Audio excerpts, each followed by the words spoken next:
Good evening, I'm Ian Hannamansing. Tonight, millions of Canadians swelter under record-breaking heat. We've never had crazy high temperatures like we're having right now. It will drive up the fire danger across the province. A dangerous heat dome settles over Western Canada with no end in sight. What it could mean for the rest of the summer. Also tonight, the desperate search and the rising number of dead after that condo collapse in Miami Beach. Not enough. Imagine if your children were in there. What we know about the victims and the frantic rescue effort for Canadians still unaccounted for. Plus, the biggest one-day vaccination effort in Canada. It's amazing. I think we should all be really proud with the way this is going down. And from the ice to the desk. I am having a great time. Olympian Jennifer Botterill on finding a new home on Hockey Night in Canada, diversity in broadcasting, and the future of women's hockey. It does feel like we're on the verge of something special. This is The National.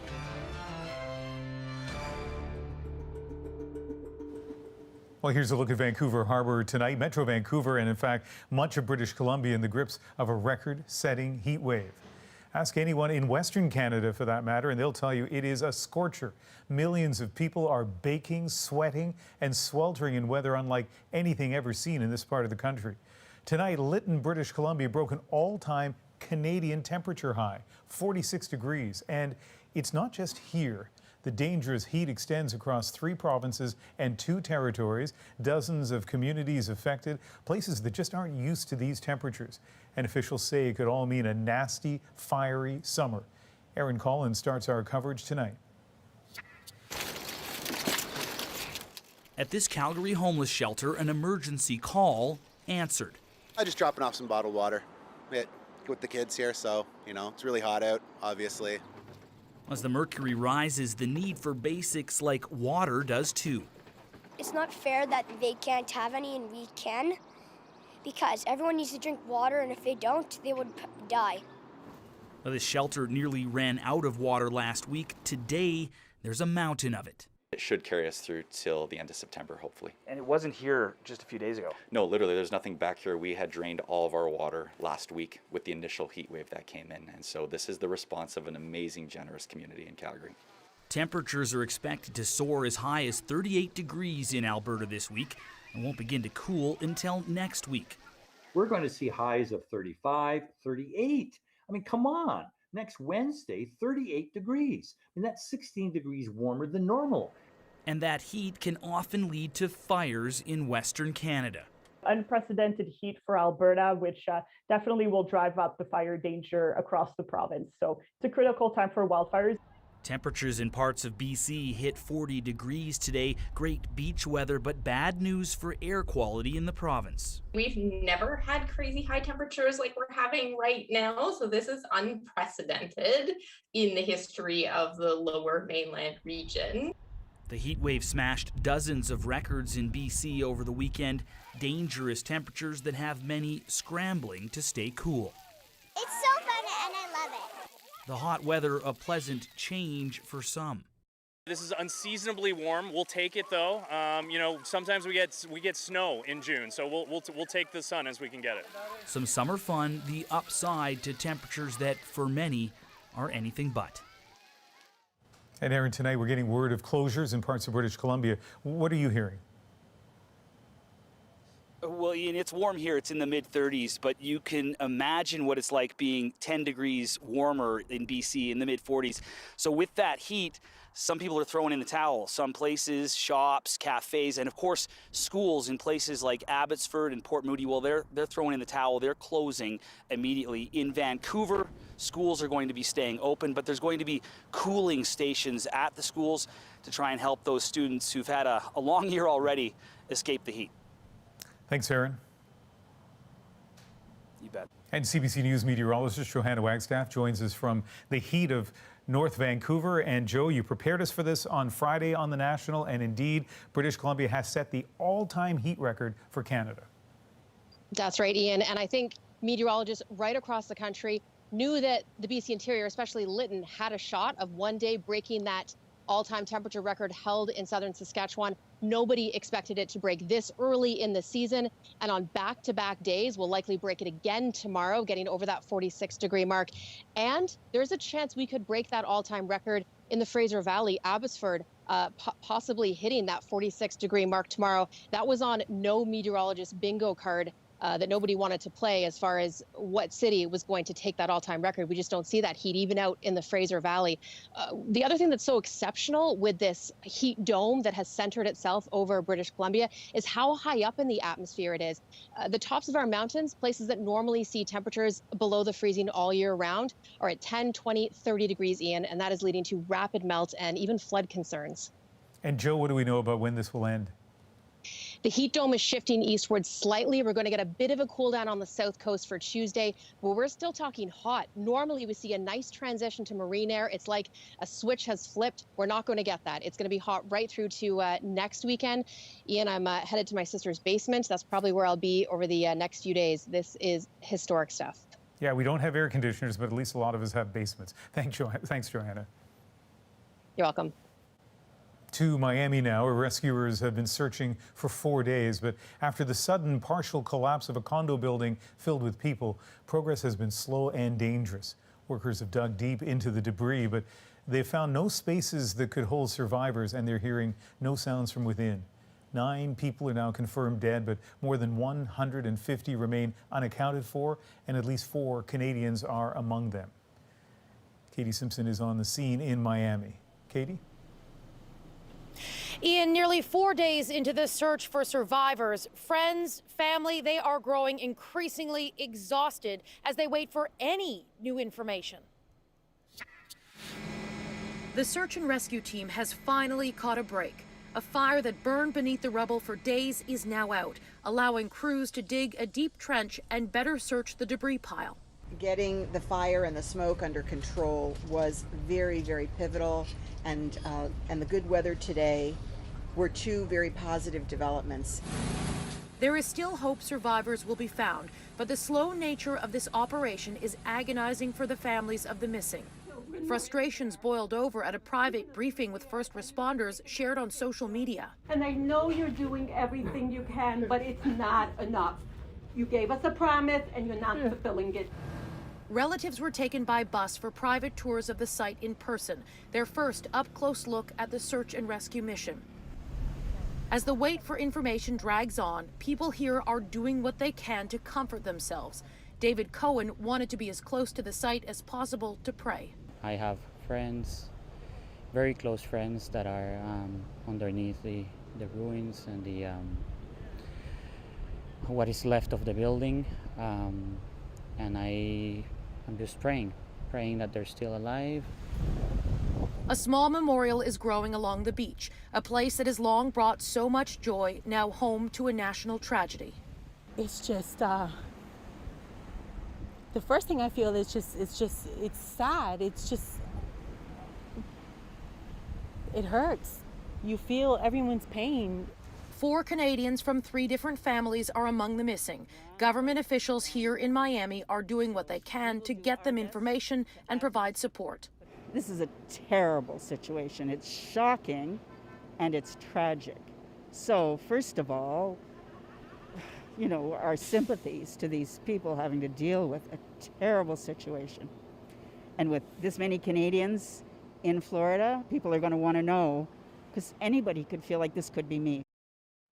So the tragedy here, Katie, obviously paramount, but do we know anything more about how this happened?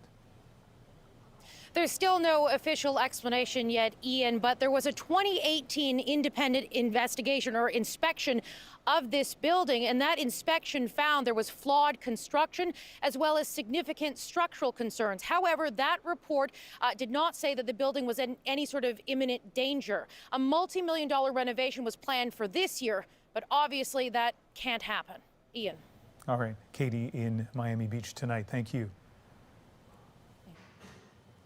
The discovery of as many as 751 unmarked graves at a former residential school in Saskatchewan has added fuel to the calls for change, action, even criminal charges. As Aaron Broman shows us, as those at the center of the trauma work through what comes next, Canadians across the country are making sure they're not alone in their grief.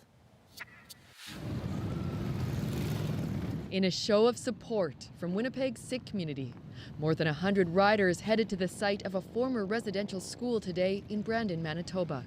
Organizer Botterill is of both Sikh and Cree heritage. They wanted to pay respect to the residential school system, to the kids who never made it home. The ride began with an Indigenous prayer, then a Sikh one, as people reflected on the discoveries of unmarked graves at the Kamloops and Marival residential schools. Jaspreet Singh says many new Canadians didn't know this part of Canada's history. It's really shameful. By doing this ride, we might not make a big difference, but we are only trying to let the Indigenous people know that we know about the situation now. Last night, a vigil was held at the site on Cowessess First Nation. 751 lights, one for each reported unmarked grave. It's illegal under Saskatchewan's Cemeteries Act to remove a headstone, but Chief Delorme says it happened here around 1960 by a Roman Catholic priest. So that is why we are treating this like a crime scene at the moment. The Archbishop of the Archdiocese of Regina knew the graves were unmarked and says the discovery of so many is a call to action. About the legacy of residential schools and the abuse that took place there, the removal from families, the deprivation of parents, of language, of culture, of spirituality. Back in Manitoba, Elder Raymond Mason followed the motorcycles by car, thinking of his own time in residential schools. And it just hurts me, because I could have been one of them. We need to stand shoulder to shoulder with the Indigenous people and to let them know that at this hard time, we are with them. And on this highway, beside them, on the journey forward. Aaron Broman, CBC News, Winnipeg. And 2 more Catholic churches on First Nations lands were burned this weekend in BC. That brings the total now to 4. Calls for the 2 fires came in less than an hour apart early Saturday morning. Police are treating both as suspicious. And last night, the statue of a former pope outside an Edmonton Catholic church was vandalized. It was covered in red handprints and smeared with paint. As we get closer to Canada Day, more communities and groups are canceling or changing their usual celebrations following the discoveries of those unmarked graves, including this weekend the Rotary Club of Yellowknife. We felt an act of celebration would be disrespectful to probably the pain, the anguish, the confusion that many Canadians feel. It is canceling the annual Canada Day parade that it's been putting on for about 40 years. In Pickering, Ontario, the mayor is inviting people to focus instead on education, reflection, and reconciliation. Together we need to learn more. Together we need to take action. It comes after Victoria canceled plans for a television special when some local Indigenous people said they didn't feel they could participate this year. We said, well, if our neighbors were grieving, how could we celebrate? I would never tell somebody what to and what to not celebrate. But the chief of the Cowessess First Nation says there is something everybody should do. This is a crucial moment in our history to read the Truth and Reconciliation calls to action. Read the missing and murdered Indigenous women and girls calls to action. And that's what we should be doing on Canada Day. Well, let's move to the COVID situation now. And across the country, we're seeing an average of more than 600 new cases a day. So in most places, numbers are way down. But Yukon is in the midst of its worst ever outbreak. For most of the rest of Canada, this is a huge week for reopening. This weekend, Manitoba has opened up most businesses with tight capacity limits. Monday, all of Quebec is allowing indoor gatherings of up to 10 people. And by midweek, all of these provinces are expected to increase limits on indoor and outdoor gatherings and raise capacity limits for most businesses. But only Alberta will be removing them entirely. All of this is possible because so many Canadians have been rolling up their sleeves. And today, officials in Toronto tried to up the ante by breaking the one-day North American record for vaccinations. Tally Ricci shows us how. This is where fans gather to celebrate Toronto's teams. So for many, being at this arena to get a COVID-19 vaccine just felt right. I did wear my Raptors jersey. What else do you wear when you're here? Pretty excited to get my vaccine as well, but I mean, it was more exciting with him here too, so. The venue, the music, and the goal of setting a North American vaccination record was an atmosphere people wanted to be a part of, one worth celebrating in. Things are awesome. I'm here with my wife. We're celebrating our 7th wedding anniversary today, so no better way to get dressed up. Table of 2 of Moderna. The city says the previous record to beat was set in Texas, when just over 17,000 doses were administered at a drive-through clinic. 25,000 appointments were scheduled at this arena today. The mayor had proclaimed June 27th as Toronto Vaccine Day and wasn't disappointed. I want to just say thank you for coming out to get vaccinated. It's so important for the health and well-being of our city, for your friends and relatives. You know, it's nice to break a record. I mean, I think everybody feels good about that, but I think the more important thing is just the sheer number of people that we're going to be able to give their vaccine to today. Ontario is set to loosen more restrictions this week. Beautiful day now. According to Toronto Public Health, more than 35% of adults now have 2 doses of a COVID-19 vaccine. Today's clinic bringing in more people than a sellout Raptors or Maple Leafs game. We're big Leaf fans. Yeah. Unfortunate that they're out of the playoffs, but we're still fans through and through. It's cool to be part of a crowd atmosphere. Like, the music really got us going today. Hopeful that the next time they're here, it's to cheer on their team. Talia Ricci, CBC News, Toronto. A new warning has been added to the Moderna and Pfizer-BioNTech COVID vaccines in the United States, and Health Canada is considering doing the same. It's for an increased risk of heart inflammation. That is a rare side effect, but it is one that's showing up in some, usually younger recipients. Still, as Christine Burak explains, the message from health officials is clear. It's still safer to get the shot than not to. American health officials say there's a likely association between mRNA vaccines and an increased risk of rare heart inflammation in teens and young adults. I woke up at 2 a.m. with chest pain.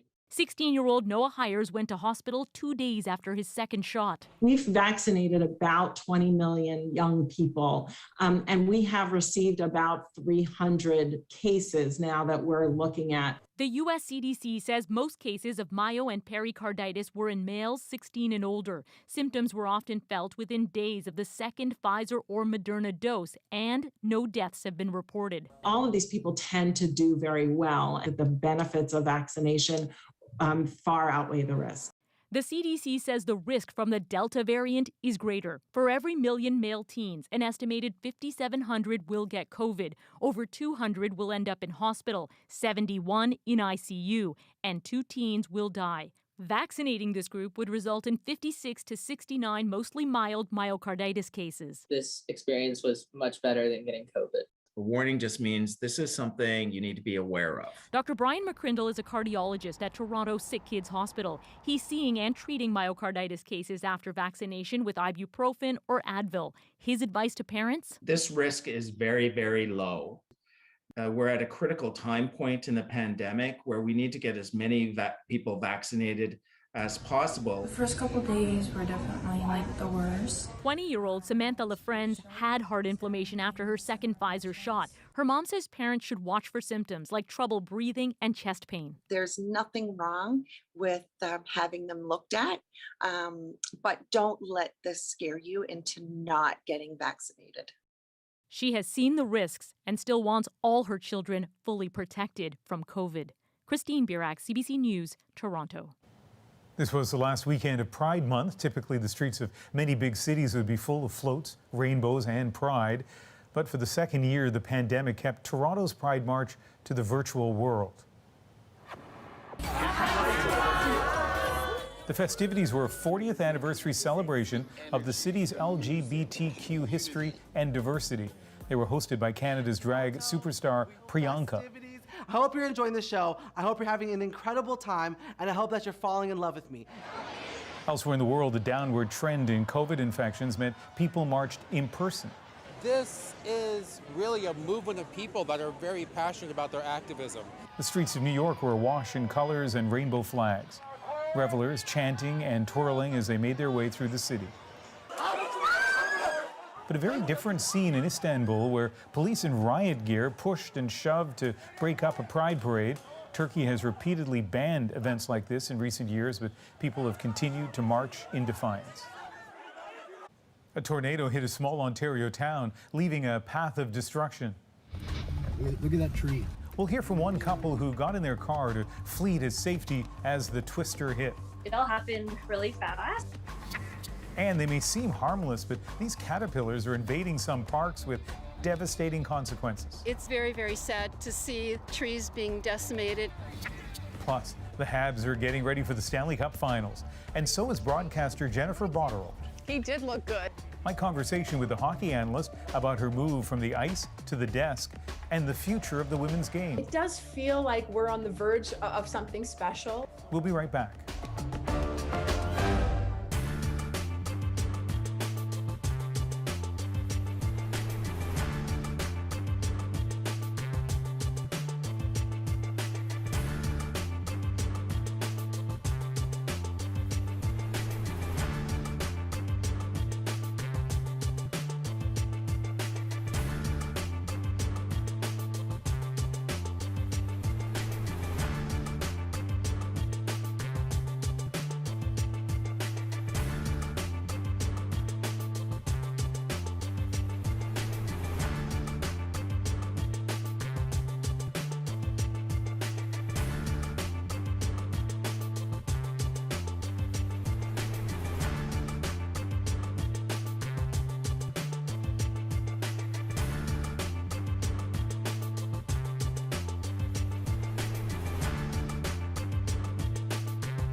Look at that tree, completely shattered.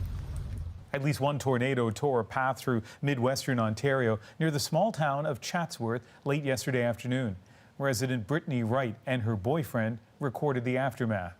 And there's another tree down in the middle of the road. Look at the house, ripped up all the roof. Did the roof come right off? Oh yeah. They told us how, feeling unsafe at home, they decided to take their chances in their vehicle. We decided just to hit the road because our apartment is really old. The building's really old. We don't have a basement. And that's when I took that video of that house. Despite extensive damage to several homes and buildings, no serious injuries have been reported. Trees in Ontario face another threat. Invasive LDD moth caterpillars are literally eating their way through the foliage. Inayat Singh explains. 1, 2, 3, 4, 5, 6, 7, 8, 9, 10, 11, 12, 13, 14, 15. That's a lot of caterpillars. Seeing a caterpillar may be exciting for young children, but this year it's a sign of an unwanted invasion. It's very, very sad to see trees being decimated, and some of them won't be returning. People across Ontario and parts of Quebec have been scrambling to protect their trees from an outbreak of the LDD moth, short for Lymantria disper disper. Commonly known as the gypsy moth, that term is now considered pejorative. Joel Harrison-Off, a Toronto Forest Health Inspector, has been watching the caterpillar spread. You're seeing almost completely stripped bare oak trees, especially here in High Park. The caterpillars have almost completely fed on all the leaves. The infestations pop up roughly every decade and last for 4 to 5 years. The stress the caterpillars put on trees as they eat their leaves makes them more vulnerable to drought conditions, other pests, and more. It's more or less that they're opening a door where the other diseases can come in and hurt them. The worry for forestry experts is that with climate change, the outbreaks of this caterpillar will last longer and make it harder for trees to recover. Usually, most of the caterpillars die from a virus or fungus that ends their outbreaks. But Harrison-Off says drier and warmer springs caused by climate change can prevent that virus from forming. He cautions that we won't be able to get rid of the LDD moth. It's going to be a concern as we move into the future, especially in areas like High Park where we're going to see oak decline. Last year, the caterpillars defoliated 580,000 hectares of land in Ontario, an area the size of Prince Edward Island, and they could eat through even more this year. And while many of those trees will recover, the caterpillars are warning of the dangers Canada's forests face from pests and climate change. Inayat Singh, CBC News, Toronto. As discoveries of unmarked graves at residential schools across the country grab our attention, one community is changing the narrative. Our voices just weren't heard. The difficult work of turning one former Ontario residential school into a space for Indigenous culture. Plus, we got to send a message to the Prime Minister of Canada, say, hey, we're still here. reflecting on an anniversary in Canada's north and promises unmet. Next.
Welcome back. Since the discoveries in Kamloops and now the Cowessess First Nation, we're hearing more from residential school survivors and their families, like those sent to Mohawk Institute Residential in Brantford, Ontario, where more than 15,000 children were forced to attend to have their Indigenous identities erased.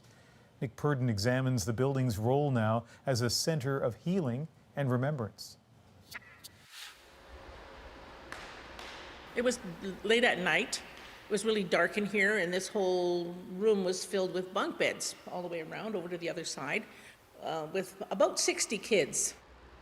Dawn Hill says she will always remember her first night at residential school. When my sister Roberta was kind of frightened, she said, "Can I come sleep with you?" So I said, "Sure."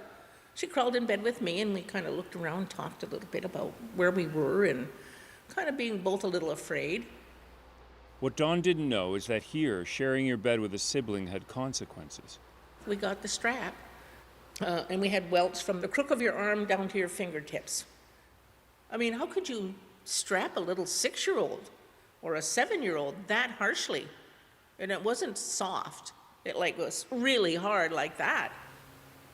That was Dawn's introduction to the Mohawk Institute Residential School in Brantford, Ontario. And the next morning, her very first, she learned who she was here. They didn't call me by Dawn. My number was 54.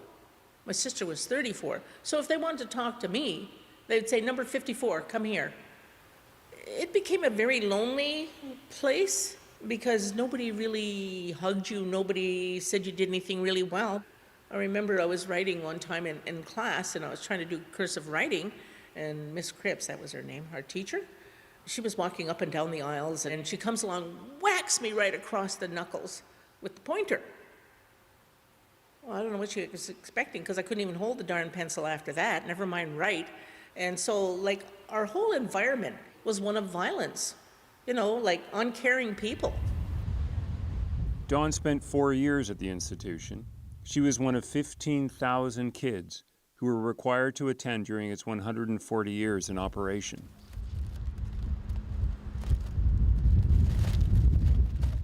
Today, the front steps have become a memorial to honor the remains of the kids found recently at other residential schools across the country. Janice Montour spends a little time here every day. She's an historian, and she wants people to know the reason the residential school system was created. The residential school system in Canada was definitely, at the end of the day, to kill the Indian and the child. They wanted to assimilate us into Canadian society, but what these institutions did was more than just take away our language and culture. They did atrocities that no child should ever have to experience in their lifetime. Those are little kids. Janice has spent years transforming this building into a place that does the opposite of what residential schools tried to do. Today, inside, they teach Indigenous languages and culture. It's now called the Woodland Cultural Center, and Janice is the executive director. She says people didn't want to believe what really happened at residential schools.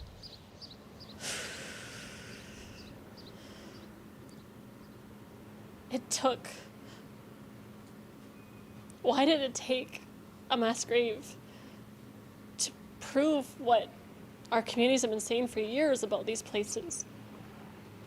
It's frustrating, I've been doing tours since I was 15 of this place, and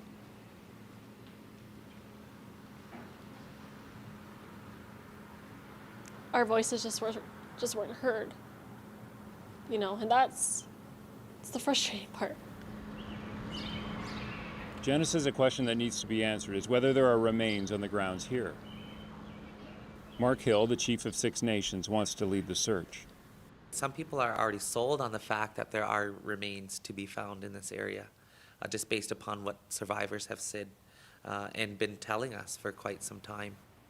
It matters to me personally because to see all of the things done to our children during that time when I wasn't even born, to be in a position to where I can now fight for justice for each of those children and their families, that's exactly what I'm going to do.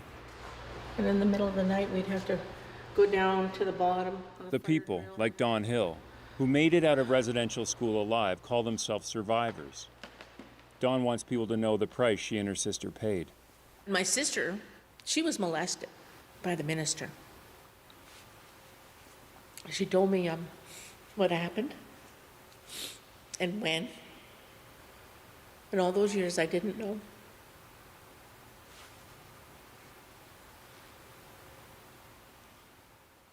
It took Dawn's sister Roberta almost 50 years to talk about what happened to her here and how she tried to cope as a little kid.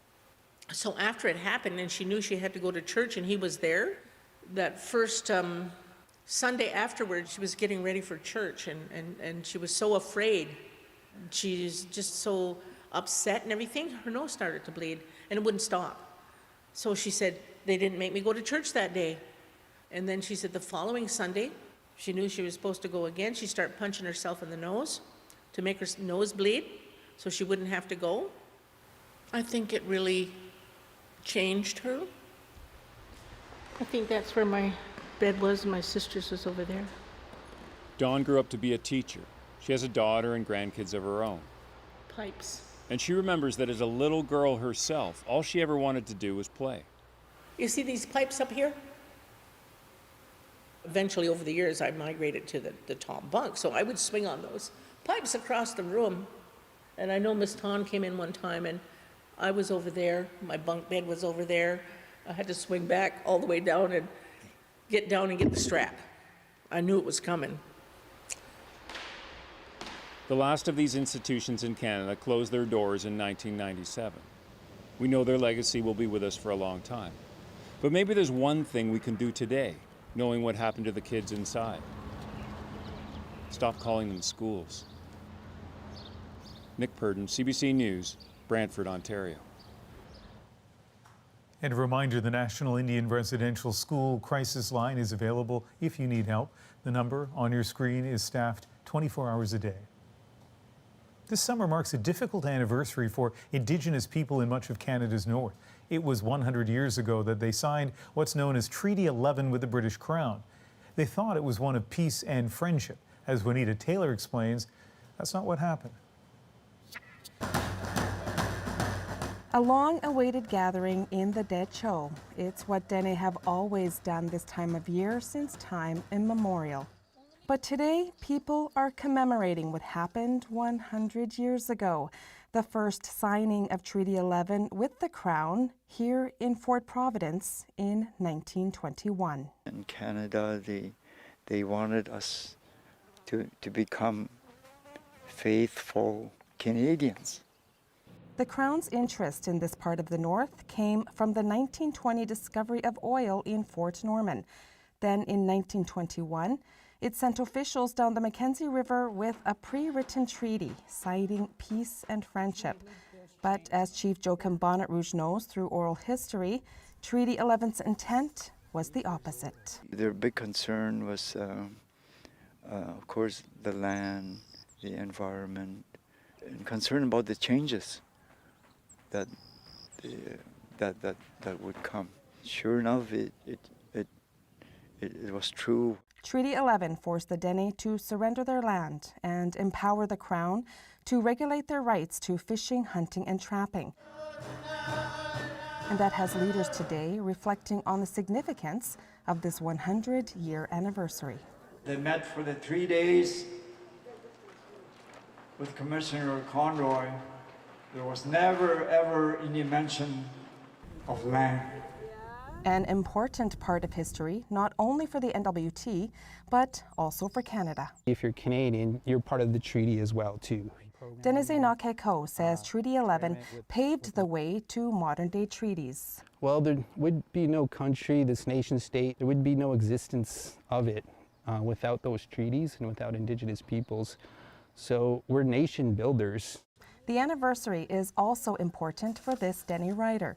In 2018, she wrote an article about the relationship between settlers and her people when Treaty 11 was signed. It feels special to me as a resident of Fort Providence, you know, because it's highlighting the people and it's honoring us Dene people in a good way, right? And you know, I'm always trying to keep everything positive, but in retrospect to, you know, recognizing what had happened and what is not being met today. We got to send a message to the Prime Minister of Canada, say, hey, we're still here.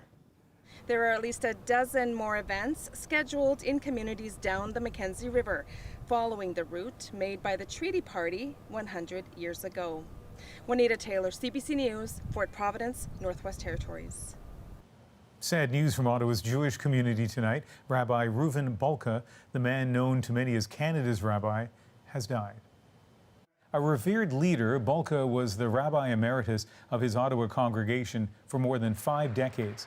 A writer, broadcaster, and activist, his lifelong efforts to foster love and understanding between people of all backgrounds earned him many accolades, including the Order of Canada. CBC Radio's Ottawa Morning spoke to Rabbi Balka back in January after he was diagnosed with advanced inoperable pancreatic and liver cancer. Even then, his message was one of love and generosity. What can I do to make this world a better place? So that when you leave this world, looking back, you say, it's a little bit better off because I was here. Rabbi Reuven Balka was 77.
Welcome back. The Habs are off to the Stanley Cup Finals. So exciting.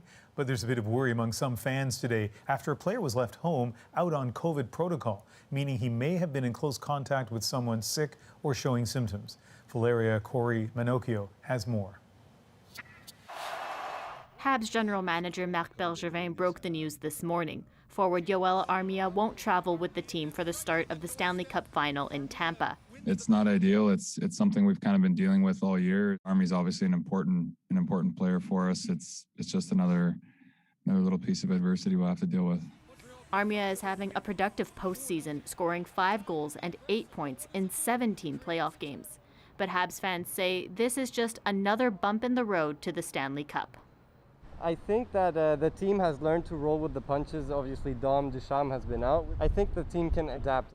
As COVID continues to haunt the Habs on the ice, the excitement has practically wiped COVID from the minds of Montrealers. We haven't seen this in our lifetime. For our kids who were babies at the time in '93, and they're huge Habs fans, it's like a thrill. It's like the first time they've ever seen this, so it's very exciting. That excitement is a boon for businesses in downtown Montreal too, as restrictions are set to loosen this week. Bars and restaurant patios are busy, and hotels are welcoming fans from outside Montreal.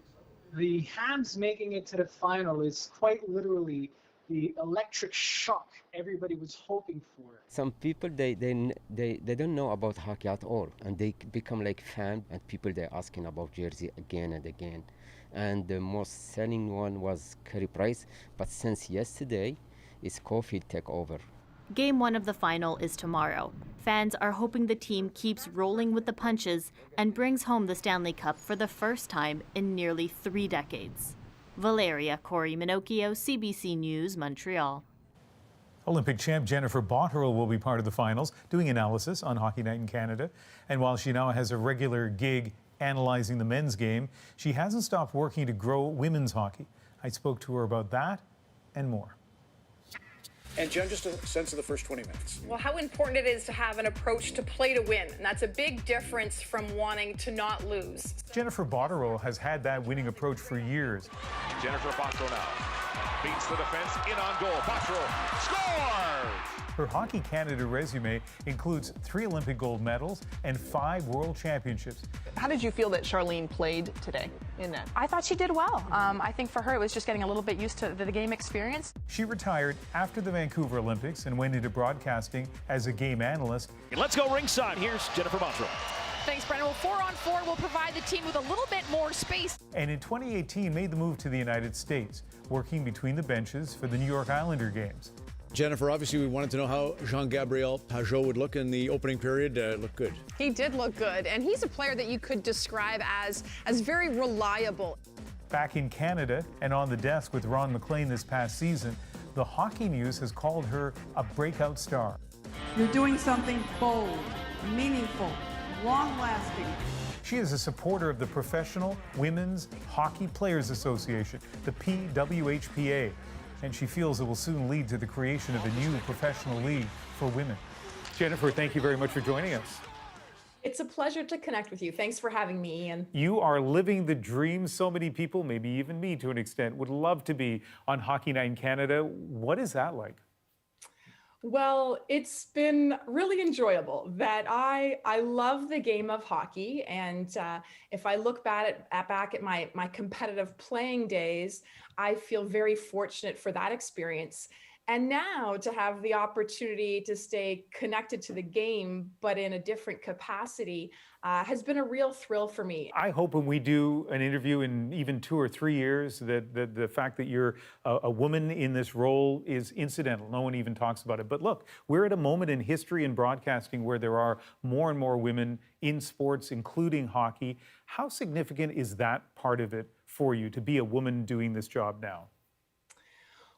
Well, I think all of us that are covering the sport in various roles right now, whether it's people that are on camera doing analysis, or if it's the production team or directing in any capacity, I think we all take a lot of pride in our roles, and we're hopeful that in the future, the choice should be there regardless of gender or race or any situation, that the choice should be yours. And I compare that to even the grassroots of hockey, that I love that in our country now, that it's a choice for girls to play the game.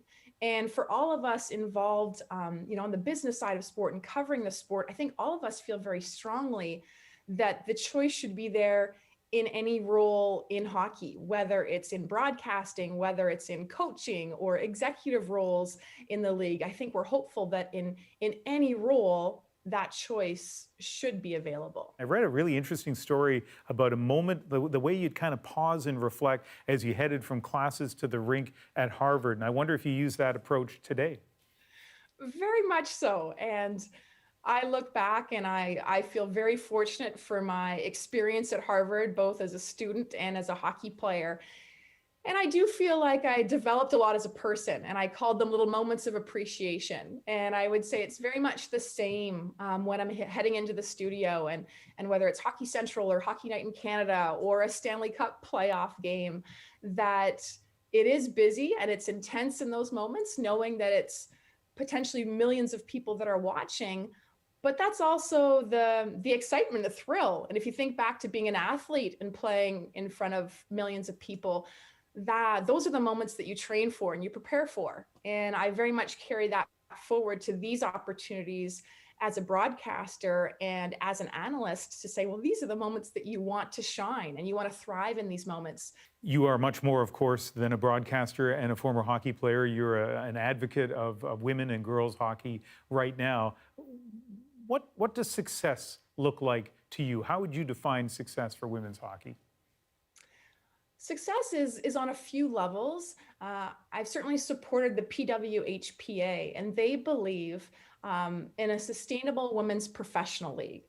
So it's that sustainability at the elite level, but part of their vision is very important, because that's very much in line with my beliefs that it's not just about the elite players, but if they have that professional league, that will in turn influence those that are registering to play the game at a young age. So it's about having that professional women's hockey league for girls to dream about and to strive towards the chance to play there one day. But it's the effect that will have on young girls growing up that want to now register and get involved with the game. And so I think that success is on many levels, from that grassroots up to the elite level. And it does feel like we're on the verge of something special for elite women's hockey players. And so I'm hopeful that we will get to that point sooner than later. And back to Hockey Night in Canada, are you having fun? I am having a great time. Thanks for asking. Yes. All right. Jennifer, thank you very much. Pleasure. Thank you. And as I mentioned, she'll be part of the finals here on CBC as well as Sportsnet. When we come back, the woman soon to be Halifax's latest centenarian celebrated. So wild to think that now it's her 100th birthday, because the 75th was such a milestone for everybody. So here's the important thing, advice on how to reach 100. Next.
I don't know what to say.